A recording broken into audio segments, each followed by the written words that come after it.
बहुत अक्लमंद और इंसाफ पसंद था। एक रोज उसने अपने चारों बेटों को बुलाया जिनसे वो बहुत मोहब्बत करता था।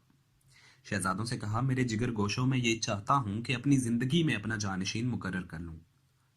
होता तो ये है कि सबसे बड़ा भाई जो होता है वो बाप की जगह संभालता है, लेकिन मैं चाहता हूं कि फैसला इंसाफ की बुनियाद पर हो। जानशीन का इंतखाब उम्र के बजाय काबिलियत पर होना चाहिए। बेटों ने अदब से कहा, अब्बा हुजूर, जो आप फैसला करेंगे हमें कबूल होगा। बादशाह ने हर बेटे को एक बीज दिया और कहा कि बीज को बोकर 1 साल इसकी देखभाल करनी है, खाद पानी मुनासिब धूप में रखने का इंतजाम करना है ताकि इसकी सही नशोनुमा हो। जिसका पौधा सबसे ज्यादा पसंद आएगा वही मेरे बाद बादशाह बनेगा। सबसे छोटे शहजादे का नाम अहमद था। इसने एहतियात से गमले में बीज बो दिया। गमले को एक ऐसी जगह रखा जहां पे धूप मिल सके। मुलाजिम को कहने की बजाय खुद गमले में पानी डालता और देखभाल करता। कई रोज गुजर गए लेकिन बीज से कोई भी कॉम्पल ना फूटी। शहजादा अहमद परेशान हो गया कि अब क्या करे, लेकिन उसने हिम्मत नहीं हारी, बल्कि उसी तरह अपने गमले की देखभाल करता रहा। वजीर खास ने मशवरा दिया कि बाजार से एक पौधा खरीद लें, किसी को पता भी नहीं चलेगा।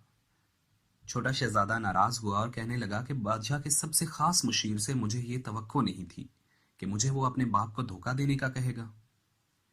और बात यूं आई गई हो गई और 1 साल गुजर गया। बुलाया और बीज के बारे में दरियाफ्त किया तो शहजादे अपने साथ पौधे लाए थे। सबके गमलों में खूबसूरत फूलदार पौधे थे, मगर शहजादे अहमद का गमला खाली था। बड़े भाई ये देखकर खुश हुए कि चलो एक तो उम्मीदवार कम हो गया। सबने बारी बारी अपना पौधा पेश किया और बादशाह को बताया कि किस तरह उन्होंने दिन रात एक करके बीज की हिफाजत की और ख्याल रखा। बादशाह, सलामत खूबसूरत पौधा आपके सामने है। सबसे छोटा बेटा आगे बढ़ा और नजरें झुकाकर खड़ा हो गया और बादशाह ने इसे बहुत प्यार से देखा और पूछा, तुम्हारे गमले में पौधा क्यों नहीं है? शहजादा अहमद ने कहा कि अब्बा जान, मैंने हर तरह से आपके दिए गए बीज की देखभाल और हिफाजत की, लेकिन बीज में से कॉम्पल तक ना फूटी। शायद अल्लाह को यह मंजूर नहीं था कि मैं सल्तनत की जिम्मेदारी उठा सकूं। बादशाह मुस्कुराया और कहने लगा कि शहजादे, जो बीज मैंने तुम्हें दिए थे वो सब के सब खराब थे। उनमें से कोई पौधा उग ही नहीं सकता था। ये सुनकर तमाम भाइयों के चेहरे जर्द हो गए, जबकि अहमद ने अल्लाह ताला का शुक्र अदा किया। बादशाह ने बात जारी रखी, सिर्फ अहमद ने ईमानदारी से काम लिया और सच बोला। तुम लोगों ने झूठ और बेईमानी को पसंद किया। मैंने अहमद के पास वजीर खास को भेजा ताकि वो किसी तरह इसे बहला फुसलाकर इसको कोई और पौधा दे दे, लेकिन वो अपने असूल पर कायम रहा।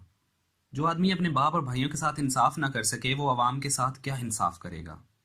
ये तुम सब में छोटा सही लेकिन सबसे काबिल और ईमानदार